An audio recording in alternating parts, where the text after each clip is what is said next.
নমস্কার বন্ধু, sport pencil চ্যানেলের আরেকটি নতুন ভিডিওতে আমি আপনাদের সকলকে স্বাগত জানাবো। আর আপনি যদি ইস্টবেঙ্গল সমর্থক হন, আমি ধরেই নিচ্ছি আপনি ইস্টবেঙ্গল সমর্থক বন্ধু, ভিডিওর নিচে থাকা সাবস্ক্রাইব বাটনটিকে একটু ছুঁয়ে দেবেন। আসুন না বন্ধু, আমরা সবাই মিলে একটা অনেক বড় ইস্টবেঙ্গলে পরিবার গঠন করি। ইতিমধ্যে আপনি দেখে নিয়েছেন তাকালে যে 13,000 থেকে প্রায় 14,000-এর কাছাকাছি যাচ্ছে। এটা ইস্টবেঙ্গল ক্লাব সমর্থকদের আশীর্বাদ। আসুন বন্ধু, আপনিও ছুঁয়ে দিন, আর কমেন্ট সেকশনে আমার মা জয় ইস্টবেঙ্গল কথাটা লিখতে ভুলবেন না। আজকে সব থেকে বড় খবরে পৌঁছানোর আগে আনোয়ার আলীকে নিয়ে একটা দুর্দান্ত আপডেট দেব বন্ধু। কাল বাদে পরশু 2 আগস্ট, ওই দিনই কিন্তু আনোয়ার আলী ভবিষ্যৎ নির্ধারিত হবে। তার আগে সব থেকে বড় যে আপডেটটা উঠে এসছে সেটা আমাদের সবার আগে জানা উচিত। ইস্টবেঙ্গল ক্লাব কোন চাল চেলে দিলেন তার আগে একটা কথা বলি, সেটা হচ্ছে বন্ধু, বিদেশের মাটিতে আজ পর্যন্ত কোন ভারতীয় দল যদি দুর্দান্ত পারফরমেন্স করে থাকেন তাহলে সে দলটার নাম ইস্টবেঙ্গল ক্লাব। আমরা যদি পরিসংখ্যানের দিকে তাকাই, আমি আমার এই ভিডিওতে বহু মোহনবাগান বন্ধুকে ট্যাগ করেছি, তারাও আসবেন, তারা তাদের মতন করে লাফালাফি করবেন, অনেকে কিছু না পেয়ে গালিগালাজ করেন, অশ্লীল ভাষায় কথা বলেন। ওদের যেটা চরিত্র বন্ধু, চরিত্র তো কেউ ফেলে আসতে পারে না, ওরা চরিত্র অনুযায়ী কাজগুলি করে থাকেন। আমি আরো একবার ওদেরকে চরিত্র অনুযায়ী কাজ করার একটা সুযোগ দিয়ে দিয়েছি।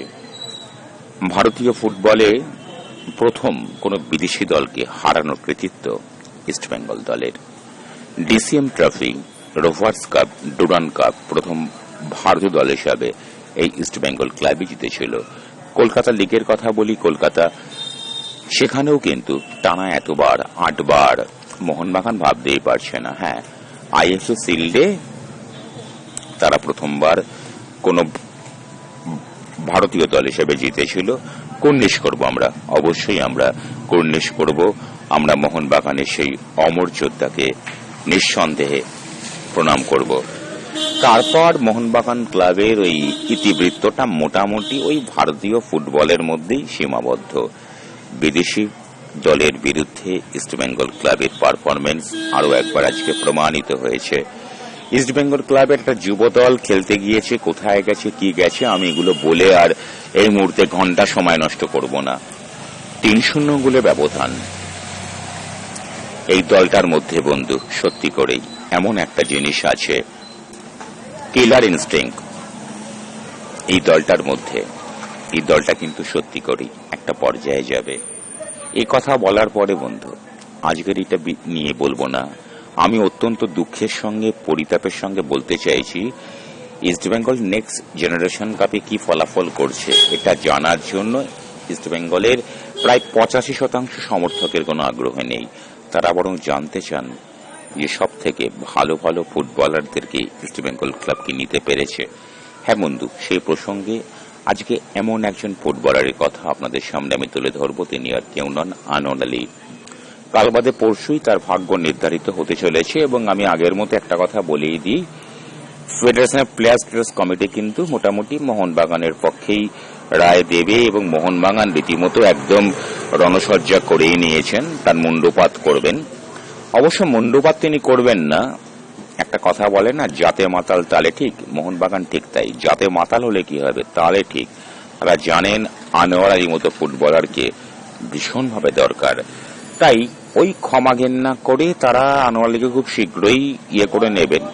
তাদের যদি আনোয়ার আলীর প্রতি এতই যদি সমস্যা হতো তাহলে তারা কলকাতার লিগের জন্য তার নাম নথিভুক্ত করত না, ডুরান্ড কাপের দলেও নথিভুক্ত করত না, এমনকি লক্ষ টাকার জরিমানাও করতে হতো না। বন্ধু, আমি সেই বিষয় সম্পর্কেই প্রতিক্রিয়া জানাতে পারি যে বস্তু কখনো না কখনো আমার সামনে ক্রিয়া করেছিল। তার কারণ বহু আগে বিশ্ববিখ্যাত নিউটন কিন্তু বলে গিয়েছিলেন, ক্রিয়ার প্রতিবর্তকিয়া প্রতিক্রিয়া হতে পারে। মোহনবাগান প্রতিবর্তকিয়া দেখিয়েছেন, তার মানে ওদের ভীষণভাবে আনোয়ার আলীকে দরকার। তবে একটা কথা বন্ধু আজকে বলি, আমি গতকালের ভিডিওতে আনোয়ার আলী সম্পর্কে মোটামুটি যে সুচিন্তিত মতামত আপনাদের সামনে তুলে ধরেছি সেটা অনেকের পছন্দ হয়নি। আসলে বন্ধু, আমি একটা ফুটবলারকে দেখতে চাই ইস্ট বেঙ্গল ক্লাবে, যদি তাকে না পাই তাহলে আমার মাথাটা গরম হয়ে যায়। আমি নানা রকম এদিক ওদিক সেদিক কথা বলি, ব্যক্তি বিশেষকে আক্রমণ করি, কুৎসারটাই এমন করি যেন মনে হয় ব্যক্তিটা চাইলেই পরে আনোয়ালিকে ইস্ট বেঙ্গল ক্লাবে নিয়ে আসতে পারতো বা নিয়ে আসতে পারতো না। না বন্ধু, বিষয়টা সেরকম কিন্তু নয়। কিন্তু বিষয়টা যে গতি প্রকৃতি এগোচ্ছে, আমি আপনাদেরকে আরেকবার বলি, আমরা যারা ইউটিউব ভিডিও করি তারা ঘটনার গতি প্রকৃতিটাকে একটা ধারাভাষ্য দিয়ে দিই বন্ধু। ঘটনাকে নিয়ন্ত্রণ করার ক্ষমতা আমার নেই। আজকে ফুটবলার এসছে, কালকে দিনে চলেই যেতে পারে। আমরা শুধু ঘটনা প্রবাহের গতি প্রকৃতি আপনাদের সামনে ধারাভাষ্য আকারে প্রকাশ করি। ঘটনাকে নিয়ন্ত্রণ করার ক্ষমতা আমাদের নেই, সেগুলো করে ক্লাব কর্মকর্তারা। আনোয়ারি ফেডারেশন স্টেটাস কমিটি তো তার সপক্ষে রায় দেবে না, বিপক্ষে দেবে। মোহনবাগান ক্লাব মোটামুটি ভেবেই নিয়েছে তাকে নিয়ে চর্বিত চর্বণ করবে। কিন্তু এখানেই কিন্তু বিষয়টা শেষ হয়ে যায় না বন্ধু। মোহনবাগান তাদের মতন করে ভেবেছে, যদি বিষয়টা ফিফার দরবারে পৌঁছে যায় তাহলে কি হবে। এই বিষয়টা নিয়ে কিন্তু বন্ধু কিছু আইনি জটিলতা এখন অব্দি রয়েছে।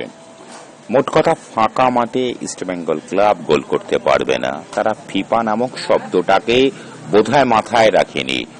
অত্যন্ত অভিজ্ঞ শীর্ষকর্তা দেবব্রত সরকার, তাকে নিয়ে কিছু বাদ প্রতিবাদ আমাদের অতি অবশ্যই থাকতে পারে, কিন্তু তিনি যখন চুক্তিপত্র করিয়েছেন, এর লড়াই কিন্তু বন্ধু আগস্ট মাসের 2 তারিখে ওই স্টেটাস কমিটিকে একটা বলে দিল। স্টেটাস কমিটিরই বা কি বা ভ্যালু? ফেডারেশন প্রেসিডেন্ট কল্যাণ চৌবে, তার অস্তিত্বই বা কতদিন? রাজনৈতিক পক্ষপাত, দুষ্ট, এ কথাগুলো বলতে বাধ্য হচ্ছি বন্ধু। আমাদের ভারতীয় ক্রীড়া ক্ষেত্রে এই বিষয়গুলো খুবই একদম প্রাসঙ্গিক। কিন্তু একটা কথা বলতেই হচ্ছে, জয় ইস্ট বেঙ্গল।